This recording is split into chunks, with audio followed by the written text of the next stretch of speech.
स्त्री ने कुछ पल उसे देखा, फिर हल्की मुस्कान दी। हर कोई चुना नहीं जाता, कुछ लोग चुनने के लिए पैदा होते हैं। युग समझ नहीं पाया, लेकिन उस पल उसे लगा कि इस औरत में डर भी है और अपनापन भी। पर तभी जंगल के गहरे हिस्से से एक और आवाज़ आई, भारी, कराती हुई, जैसे पत्थर घिस रहे हों। यहाँ से भाग जा, वो तेरा अंत कर देगी। युग ने पीछे मुड़कर देखा, पर अंधेरा ही अंधेरा था।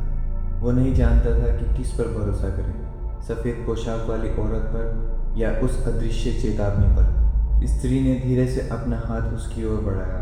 अगर तुम्हें ताकत चाहिए तो मुझसे जुड़ जाओ। युग ने उसके ठंडे हाथों को छूने के लिए उंगलियां बढ़ाई, और जैसे ही उसकी त्वचा उस हाथ से टकराई, जंगल की पूरी धुंध एक झटके में घूमने लगी और उसके कानों में हजारों फुसफुसाहट गूंजने लगी।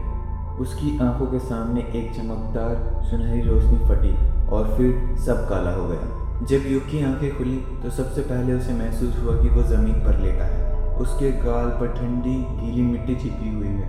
आसमान में बादल थे, पर पेड़ों के घनी शाखाओं के कारण बहुत कम रोशनी अंदर आ रही थी। उसने धीरे धीरे उठने की कोशिश की, लेकिन जैसे ही हाथ के सहारे उठना चाहा, उसकी उंगलियों से हल्की सी सुनहरी चमक निकली, जैसे किसी ने जुगनू पकड़कर हथेली में रख दिया।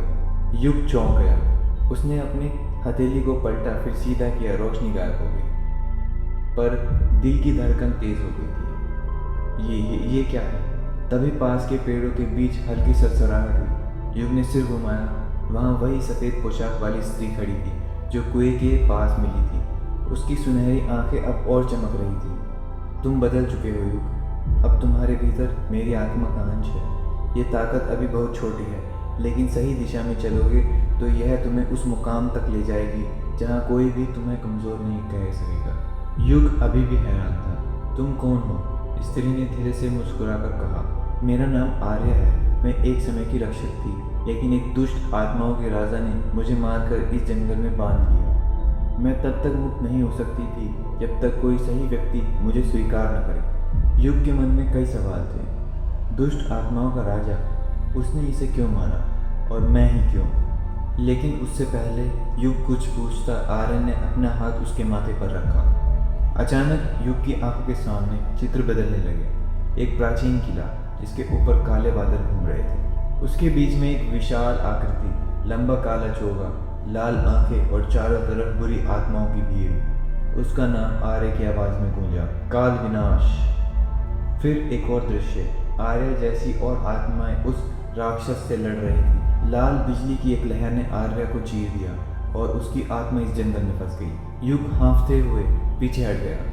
ये तो किसी कहानी जैसा है, आर्य ने गंभीर आवाज में कहा। ये कहानी नहीं, सच है, और अब तुम इसका हिस्सा हो। अगर तुमने इस ताकत का इस्तेमाल करना नहीं सीखा तो तुम मर जाओगे, या इससे भी बुरा, काल विनाश तुम्हें अपना बना लेगा। युग के गले में सूखापन आ गया। उसने चारों ओर देखा। जंगल पहले जैसा नहीं लग रहा था। अब हर पेड़, हर पत्थर और धुंध में छिपी आकृतियां सब जैसे उसे देख रही थी।